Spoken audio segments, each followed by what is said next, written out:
Welcome back to The Perspective on Berita Satu. I'm Blazer with Pri Notowidigdo of Amrop. Executive education, you touched on this before the break. What exactly does that mean? So I guess executive education, again, it's a fancy term for continuing education. And all of us, even myself at my age, I'm still always learning new things. But universities offer this opportunity to learn it in a more systematic way, to have access to expertise not only from academia but also from the business sector. And and if you look at universities like Melbourne Business School, for where I'm not trying to put a plug here, but as it happens, I'm a country advisor for Melbourne Business School for executive education, and my mandate is basically to open up, identify opportunities here, and also to provide information, macro as well as micro information on economics and politics to Melbourne Business School, so that they can position themselves effectively here. But it's interesting for executive education because it's basically corporate clients.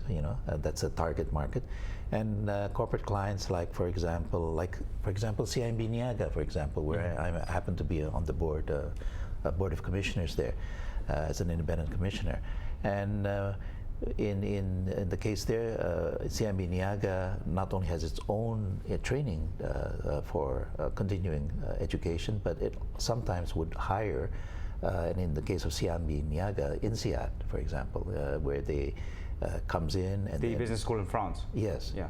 They would come in, and then they would either they've customized programs, or CIMB Niaga will take programs. And many of the programs now, and from my work with MBS, Melbourne Business School, is in meeting corporate clients, or prospective clients even. It's all around leadership. It's all around how do you develop the wherewithal to be able to lead your people forward. I don't know if you remember Peter Drucker. I had the late Peter Drucker. I think he was active till the age of 94, and I really admire. I had the fortune to meet with him in New York because he was the thesis supervisor of my older brother, and Peter Drucker writes that a leader is someone who does the right thing, and a manager. And he distinguishes between a manager is the one who does the things right. So a leader has to be somebody who goes macro. He has to have a vision. He has to inspire people. He has to basically bring the organization forward. And leaders is not just at that level, but leadership can be at even the lowest level. Even at a personal basis, to what extent can you manage your life? And that's all part of leadership. So there's a lot of interesting research that's been done there, but more interestingly, with continuing education, particularly from universities, you will have access. Corporate clients will have access to academia.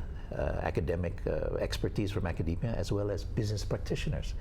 So it's the approach of continuing or executive education is about practical or knowledge and skills that can be applied, as opposed to, let's say, a degree program like an MBA program, which is more academic. Although you're seeing an increase of MBA programs that are practitioner based.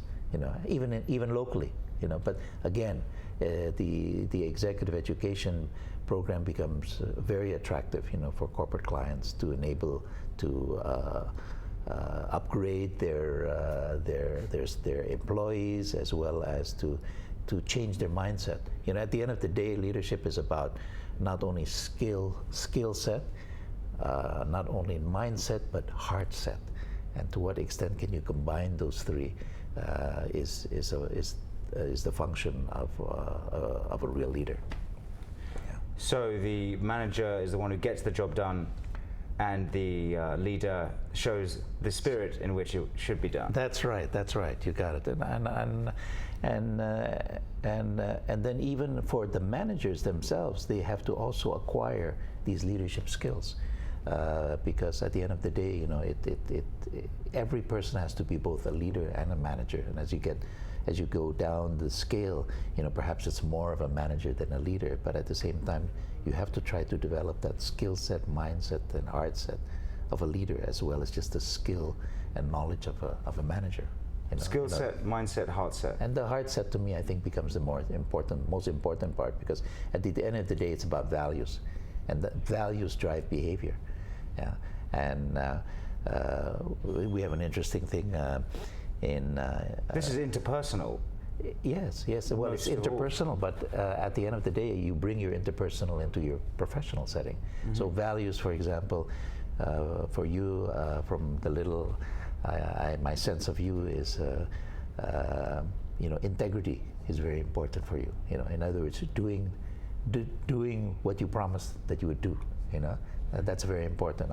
I also sense that family, from our discussions, is also important for you. So those are two examples of key values, and you identify them, you embrace them, and that's what drives your behavior to becoming a better person, a better leader, and at both personal and professional levels. So we have one of the things that we hear a lot, is corporate governance, good corporate governance, and that's a fancy title of what is good corporate governance. And it's interesting in Indonesia, and particularly the debate there. You have one side which says that good corporate governance is having good rules and good regulations, and you must have compliance to that. Yeah, but as you know, Blaise, just growing up as in any family, when your mother or father tells you what to do, and admonishes you, you probably will say, "I won't do it now, but I will probably do it later." Wait. Yeah, but for me, corporate governance is about mindset. It's about changing your mindset and addressing your heart set in order to come from within. Well, let's pause at mindset. We've got to go to break. Okay. But we'll come back and we'll talk more about mindset, specifically the global mindset that we've already mentioned here. Stay tuned.